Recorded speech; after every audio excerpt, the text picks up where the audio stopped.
শীতকালে হার্ট অ্যাটাকের ঝুঁকি কেন বাড়ে এবং এই পাঁচটি খাবার আজই বন্ধ করুন, না হলে পরের হার্ট অ্যাটাকের শিকার আপনিও হতে পারেন। গত শীতে আপনার পরিচিত কেউ সুস্থ অবস্থায় রাতে ঘুমাতে গিয়েছে, কিন্তু সকালে আর ওঠেনি। এমন কি হয়েছে, কিন্তু ডাক্তার বলেছে এটা হার্ট অ্যাটাক। সবচেয়ে ভয়ঙ্কর বিষয় কি জানেন? এই মৃত্যুগুলো হয় বিশেষ করে শীতকালে গভীর রাতে ঘুমের মধ্যে। আজকের ভিডিওটা যদি আপনি শেষ পর্যন্ত না দেখেন, হয়তোবা আপনিও জানতে পারবেন না যে কোন পাঁচটি খাবার আপনি প্রতিদিন খেয়ে নিজেই নিজের হার্টের উপর মৃত্যুর ট্রিগার টিপে দিচ্ছেন। অনুরোধ করছি ভিডিওটা স্কিপ করবেন না, শেষের তথ্যগুলো আপনার জীবন বাঁচাতে সক্ষম হবে। নমস্কার বন্ধুরা, আমার নাম শ্রী চন্দন দাস। আমি একজন কমিউনিটি প্যারামেডিক এবং আমার ইন্টার্নি চলছে আমাদের চট্টগ্রাম সরকারি জেনারেল হসপিটালে। প্রথমে আলোচনা করব শীতকালে কেন বেশি হার্ট অ্যাটাক হয়। শীতকালে আমাদের শরীরে তিনটা ভয়ঙ্কর পরিবর্তন হয়। এক নাম্বার হচ্ছে শীতে রক্তনালীগুলো সংকুচিত হয়, দুই নাম্বার হচ্ছে রক্ত ঘন হয়ে যায় এবং তিন নাম্বার হচ্ছে শীতে আমরা সবসময় ভুল করে থাকি। রক্তনালী সংকুচিত হওয়ার কারণ হচ্ছে ঠান্ডা লাগলে রক্তনালী সরু হয়ে যায়, যার কারণে হঠাৎ করে রক্তচাপ বেড়ে যায় এবং হার্টকে বেশি জোরে কাজ করতে হয়। যাদের হাই প্রেসার রয়েছে তাদের জন্য এটা টাইম বোমা, সো বি কেয়ারফুল। দুই নাম্বার, শীতের রক্ত ঘন হয়ে যায়। তার কারণ হচ্ছে আমরা শীতকালে পানি কম খাই এবং শরীরে ডিহাইড্রেশন শুরু হয়, ফলে রক্ত ঘন হয়ে যায়, যার কারণে রক্তে জমাট এবং ক্লট বাঁধতে সাহায্য করে এবং হার্টের রক্ত চলাচল বন্ধ হয়ে যেতে পারে। তিন নাম্বার, শীতে আমরা যে ভুলগুলো বেশি করে থাকি, বেশি তেল এবং ঝাল খাই, মাংস ভাজা ও মিষ্টি বেশি খাই এবং এই শীতকালে হাঁটাহাঁটি কম হয়, যার কারণে ওজন বাড়ে। এই সমস্ত কিছু মিলেই শীতকালকে বানায় হার্ট অ্যাটাকের সবচেয়ে ভয়ঙ্কর সময়। আচ্ছা, রাতে ঘুমের মধ্যে হার্ট অ্যাটাক কিভাবে হয়? রাতে ঘুমানোর সময় হার্ট রেট কমে যায় এবং রক্তচাপ ওঠানামা করে এবং হঠাৎ যদি রক্ত চলাচল বন্ধ হয়ে যায় তখন কিন্তু বাঁচার আর উপায় থাকে না। এবং আপনি যদি রাতে ভারী খাবার, তেল ঝাল খাওয়া, বিরিয়ানি খাওয়া, দেরি করে খাওয়া এই অভ্যাসগুলো করে থাকেন, তাহলে আপনি নিজেই নিজের বিপদ ডেকে আনছেন। এবার আসি মোস্ট অফ দ্য ইম্পর্টেন্ট কোন পাঁচটি খাবার আজ থেকে বন্ধ করে দিবেন।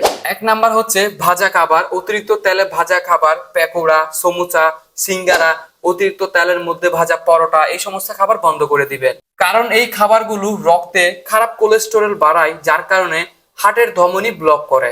আর এগুলো যদি রাতে খান তাহলে রাতে হার্ট অ্যাটাক হওয়ার ডাবল ঝুঁকি বেড়ে যায়। দুই নাম্বার খাবার হচ্ছে গরু, খাসির মাংস এবং অতিরিক্ত চর্বিযুক্ত মাংস।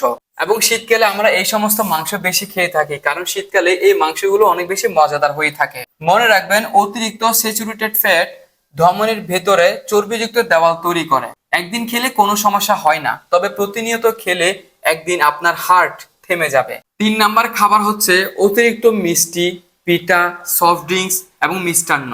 শীত মানে পিঠা উৎসব, কিন্তু মনে রাখবেন চিনি আমাদের রক্তকে ঘন করে এবং ট্রাইগ্লিসারাইড বাড়ায় এবং হার্টের চাপ বাড়ায়। এর ফলে কিন্তু ডায়াবেটিস না থাকলেও হার্ট অ্যাটাক হতে পারে। চার নাম্বার খাবার হচ্ছে খাবারের মধ্যে লবণ বেশি খাওয়া এবং আচার, প্যাকেট চিপস, প্যাকেট জাতীয় যে খাবারগুলো রয়েছে সেই খাবারগুলো। কারণ বেশি লবণ খাওয়া মানে ব্লাড প্রেশার হাই এবং হার্টের উপর চাপ বেড়ে যাওয়া। রাতে এই সমস্ত খাবার খেয়ে ঘুমালে ঘুমের মধ্যে যে কোনো সময় বিপদ ঘটে যেতে পারে।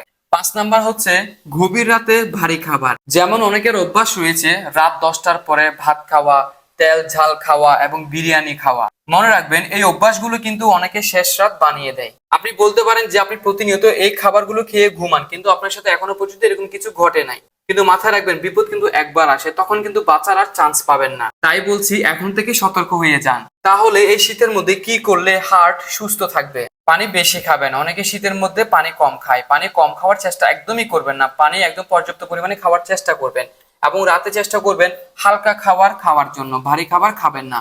আর দিনের বেলায় অথবা রাতে একটু হালকা ব্যায়াম করার চেষ্টা করবেন এবং রাতে বের হওয়ার সময় বিশেষ করে ঠান্ডা থেকে গলা, নাক, মুখ এগুলো ঢেকে রাখবেন এবং নিয়মিত প্রেসার এবং ডায়াবেটিস চেক করবেন। আমার এই ভিডিওটা যদি একজন মানুষের জীবন বাঁচাতে সাহায্য করে তাহলে আমার এই কথা বলাগুলো সার্থক। তাই আপনাদের কাছে অনুরোধ করছি ভিডিওটা অবশ্যই শেয়ার করে দিবেন, কারণ আপনার একটা শেয়ারের মাধ্যমে একজন মানুষের জীবন বাঁচতে পারে। আর আপনি যদি আমার চ্যানেলে নতুন হয়ে থাকেন অবশ্যই চ্যানেলটা সাবস্ক্রাইব করে দিবেন। দেখা হবে পরবর্তী কোনো স্বাস্থ্য সেবা ভিডিও নিয়ে। ততক্ষণ পর্যন্ত সুস্থ থাকুন, ভালো থাকুন। ধন্যবাদ।